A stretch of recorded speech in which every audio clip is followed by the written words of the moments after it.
All right, let's dive right into this explainer. Today, we are breaking down Chapter 9 of the phenomenal book Ikigai, and we're exploring some truly transformative concepts. We're going to discover exactly how to build the mental armor you need to protect your purpose and actually thrive in a chaotic world.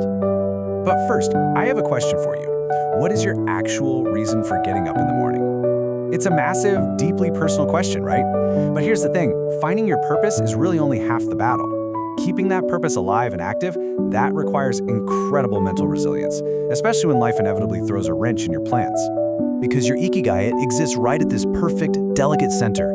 It's the intersection of your passion, your mission, your vocation, and your profession. And to maintain that balanced center amidst all of life's setbacks, we have to learn how to adapt, how to stay focused, and how to bounce back.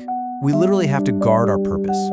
Quick reminder before we go any further though. This explainer is actually part of a continuous series on the Ikigai book. So if you haven't seen the previous chapter's explainer yet, definitely go watch it first. You can find it via the link in the description or by clicking the I button, just so you have a rock-solid foundational understanding of everything we're discussing today.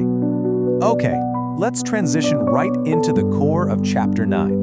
We're about to break down some fascinating ancient Japanese and Western philosophies that serve a very, very practical purpose, keeping stress and worry from prematurely aging us. So the whole foundation of this chapter is resilience. And let's be clear about what that actually means.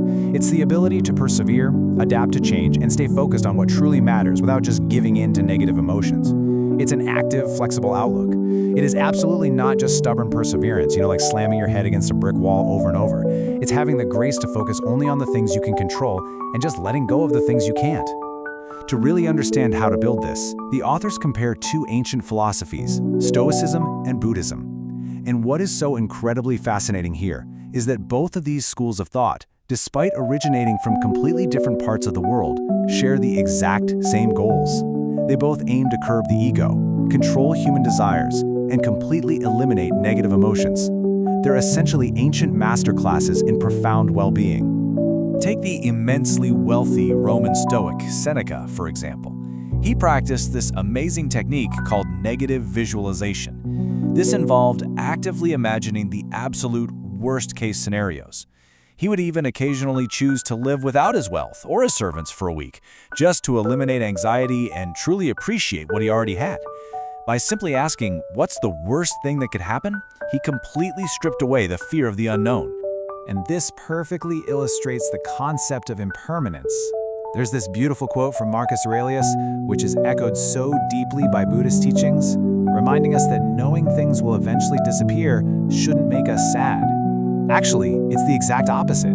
It helps us deeply and intensely love the present moment. The present, Wabi-Sabi, and Ichigo, Let's shift our perspective just a bit here. I want to introduce you to two incredibly beautiful Japanese aesthetic and philosophical concepts that anchor us squarely in the present moment, rather than, dwelling on the past or obsessing over the future. The first is Wabi-Sabi. This is the art of finding beauty in the fleeting, changeable, and imperfect nature of the world. In Japanese culture, immense value is placed on things like an irregular, cracked teacup, or the fact that the grand shrine of Ise is intentionally completely rebuilt every 20 years. It shows us that true beauty actually lies in imperfection and impermanence, not in some unattainable, impossible ideal of perfection. The second concept is Ichigo. This phrase literally translates to the idea that this specific moment exists only now and will never come again. It's such a powerful reminder to just deeply enjoy unique, unrepeatable encounters. Like a simple conversation with a friend or a quiet cup of tea, instead of completely losing ourselves in worries about what happened yesterday or what might happen tomorrow. The upgrade, becoming anti-fragile. Now let's kick the energy up a notch. We've talked about resilience, which is basically surviving chaos, but the book introduces Nassim Nicholas Taleb's brilliant concept that moves us beyond just surviving to actually thriving in chaos. This concept is anti-fragility. Think of it like this. If fragile things break under stress and resilient things just stay exactly the same under stress, anti-fragile things actually get stronger and better when they are harmed or face disorder. The book uses this vivid metaphor of the mythological Hydra. Every time Hercules cut off one of its heads, two more grew back in its place. That is anti-fragility in a nutshell. So, how do we get there?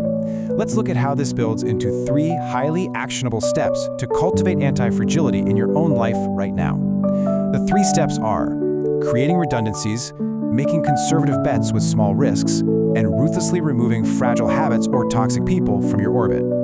Real-life implementation thriving in the modern world. Let's connect this directly to you. How do we take these ancient truths and high-level concepts and actually implement them into your modern day-to-day life? Well, step 1 is creating redundancies. In modern life, this means building alternative income streams or cultivating multiple deep hobbies. Think about it. If you rely on only one single salary, you are completely fragile if that company fails. But if you have a side business or freelance work, a layoff might actually push you to make more money in your secondary job. You literally benefit from the shock. Step 2 is making conservative bets by trying micro risks. Please don't go investing your entire life savings into one risky venture. Instead, take small risks with immense potential upside, like starting a small side project, testing a new skill, or making a tiny investment. If it fails, the damage is tiny, but if it succeeds, the reward is massive. And finally, the absolutely crucial point is step 3. You must actively remove fragility by setting what we call good riddance goals. This means taking a step back, ruthlessly auditing your life, and cutting out the things that make you vulnerable. Cut out the bad habits, the excessive debt, and those toxic people who just drain your resilience. Honestly, getting rid of the negative is often so much more powerful than adding a positive. Thank you for the watching video. I believe you understand about this chapter and empowerment in your life. Comment your thoughts about this video. And you definitely don't want to miss our next explainer. We are going to be covering the epilogue, titled Ikigai, the Art of Living. This is absolutely crucial because it's the ultimate key that ties this entire philosophy together into a lasting, lifelong lifestyle. So please make sure to hit that subscribe button for the Tatparya channel to get that next chapter update the very second it drops. Now I want to leave you with one final provocative question to chew on today. What is one fragility in your life right now, and exactly how will you use your Ikigai to overcome it? Think about it, take some action, and we will see you in the epilogue.